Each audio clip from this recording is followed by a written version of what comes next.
Welcome back दोस्तों। तो machine learning की सीरीज को आगे बढ़ाते हुए आज की वीडियो में हम लोग पढ़ेंगे मिन मैक्स स्केलर के बारे में।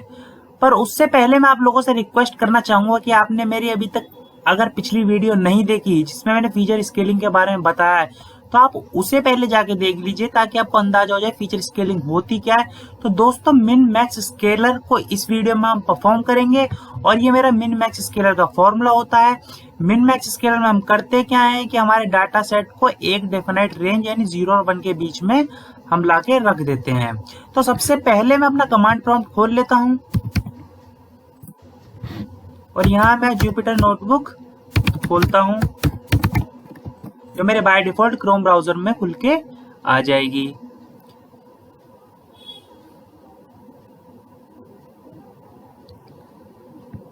तो दोस्तों अब जो मैं लाइब्रेरीज इंपोर्ट करूंगा फ्रॉम sklearn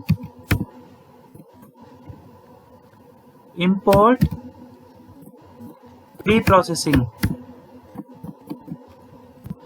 अगर आप लोगों के इंपोर्ट में एरर आता है तो मैं आप लोगों से बोलना चाहूंगा कि आप मेरी एक वीडियो देख लीजिए जिसमें मैंने प्लेलिस्ट को खोल के जिसमें मैंने बताया है कि किस तरीके से एरर को रिमूव किया जा सकता है इंपोर्ट करके, किस तरीके से आप इन्हें इंपोर्ट कर सकते हैं। मैंने नंपाई ले लिया क्योंकि मैं एरर बनाऊंगा, एरे बनाऊंगा। तो np डॉट एरे पहली वैल्यू में मैं 1000 दे देता हूं दोस्तों, दूसरी वैल्यू में 400 दे देता हूं, थर्ड वैल्यू में 0 दे देता हूं, फोर्थ वैल्यू में यहाँ पे आपको -400 दे देता हूं, फिफ्थ वैल्यू में आपको -1000 दे देता हूं।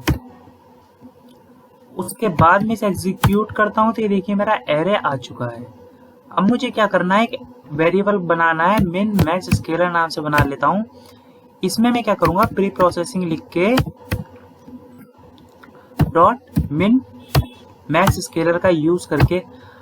अब समझिए दोस्तों इसमें फीचर रेंज देते हैं हम 0 से 1 के बीच में। अगर मैं नहीं देता तो भी मेरा आउटपुट वही आएगा और अगर मैं देता हूं तो भी मेरा आउटपुट वही आएगा क्योंकि ये बाय डिफॉल्ट फीचर रेंज 0 से 1 के बीच में लेता है। पर मैंने दे देता हूं मैं इसमें फीचर रेंज अपनी 0 से 1 के बीच में। अब मैं यहाँ पे df1 डिक्लेयर करके जो मैंने वेरिएबल बनाया है उस पे फिट डॉट ट्रांसफॉर्म लगा के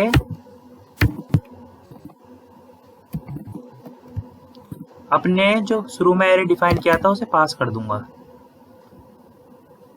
इसके बाद में df1 का एग्जीक्यूट होके आ गया। अब आप लोग देख सकते हैं कि किस तरीके से इसमें वैल्यूज आई हैं और अब आप लोगों को कंफ्यूजन हो रहा होगा कि किस तरीके से परफॉर्म हुआ है इसके अंदर मिन मैक्स स्केलर। तो मैं आप लोगों को कॉपी पेन लेके ये फॉर्मूला सॉल्व करके दिखा देता हूं कि किस तरीके से 1000 की वैल्यू के लिए आया, 400 की वैल्यू के लिए आया।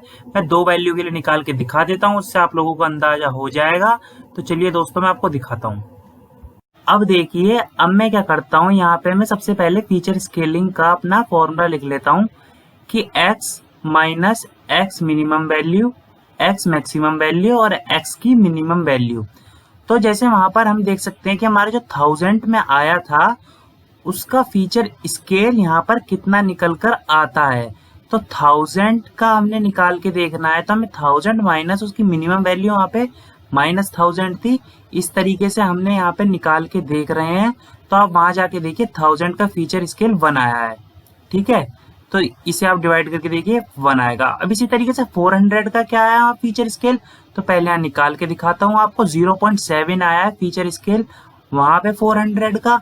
तो आप यहाँ पर देखिए कितना आएगा, तो ये इसे डिवाइड कीजिए 1400 अपॉन में 2000, तो ये हमारा 0.7 आया है। तो इस तरीके से फीचर स्केल हमारा कैलकुलेट होके आता है मिन मैक्स। अब मैंने आपको दिखा दिया था कि किस तरीके से वैल्यूज आती हैं, जैसे 1000 की 1 आई है, 400 की 0.7 आई है। तो मैं आपको दिखाता हूं कि अगर हम मल्टी डायमेंशनल एरे लेते हैं तो किस तरीके से वैल्यूज आती हैं। तो एक मैं बनाता हूं यहाँ df2 जिसमें np डॉट एरे का यूज करके, अगर आपको नहीं पता कि एरे ये सब कैसे बनते हैं तो आप मेरी नंपाई वाली वीडियो देखिए, एक वीडियो में आप ये सबको सीख जाएंगे।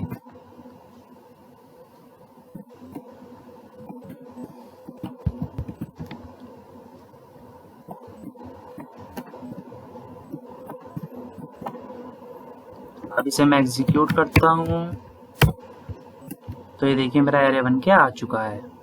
अब मुझे सिर्फ दोबारा ऊपर की तरह क्या करना है, एक वेरिएबल बनाना है जिसमें प्री प्रोसेसिंग करके मिन मैक्स स्केलर लेना है।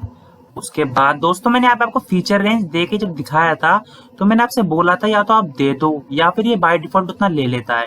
तो मैंने आपको फीचर रेंज ऊपर वाली वीडियो में स्टेप में मैंने दिखा दिया था। तो इस स्टेप में आप मैं करके नहीं दिखाऊंगा और आपको दिखाऊंगा, इससे आउटपुट पे कोई फर्क नहीं पड़ता। आप देना चाहे दे दें, आप नहीं देना चाहे नहीं दे दें। बाय डिफॉल्ट 0 और 1 के बीच में ले लेता है, ठीक है। तो अब मैं लिखता हूँ यहाँ पे df3 बना लेता हूँ और मैं यहाँ लिखता हूँ mms डॉट फिट ट्रांसफॉर्म और इसके अंदर मैं अपने df2 को पास करता हूँ और अब df3 को एग्जीक्यूट करता हूँ। तो ये देखिए मेरा एरे बन के आ चुका है। अब ये मैं बताता हूँ ये होता कैसे है। अभी मैं 10 की वैल्यू के निकालूंगा तो इस वाली ये कॉलम को देखेगा और हिसाब से मुझे वैल्यू प्रिंट करेगा। तो चलिए दोस्तों मैं आपको दिखाता हूँ ये किस तरीके से मैंने परफॉर्म किया है। तो दोस्तों अब देखिए वहां पे वो वैल्यू किस तरीके से आई थी।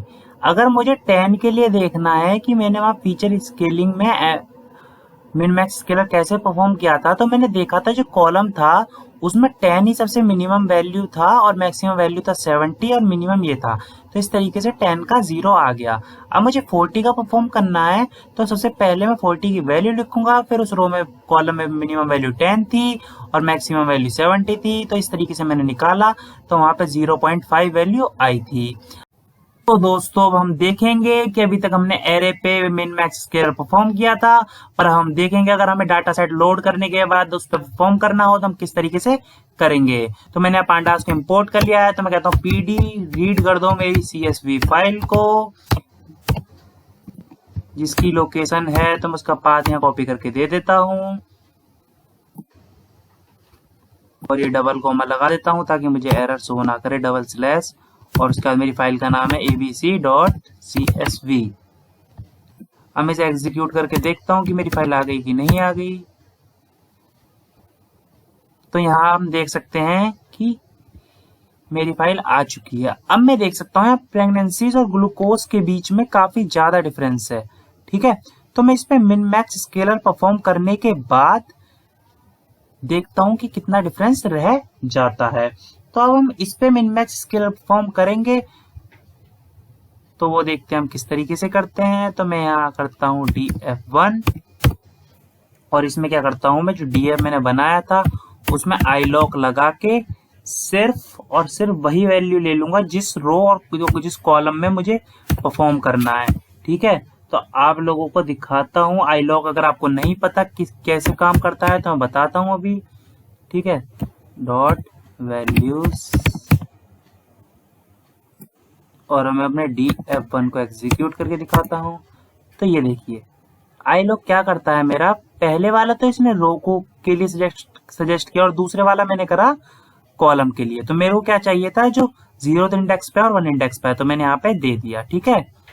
अब इसके बाद ये मेरा निकल के आ चुका है। तो अब मैं क्या करूंगा, इस पे फीचर स्केलिंग में मिन मैक्स स्केलर परफॉर्म करूंगा। तो एक वेरिएबल बनाता हूँ min max scalar, pre processing लिख के। अब सेम स्टेप परफॉर्म करने हैं हमें जो हमने वहां पे करे थे एरे के लिए।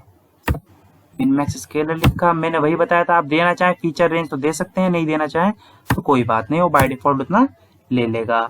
अब मैं यहाँ लिखता हूँ df2 और मैं क्या करता हूँ, जो मैंने वेरिएबल बनाया था उसमें फिट ट्रांसफॉर्म मेथड का यूज करके अपने डाटा सेट को पास कर देता हूँ।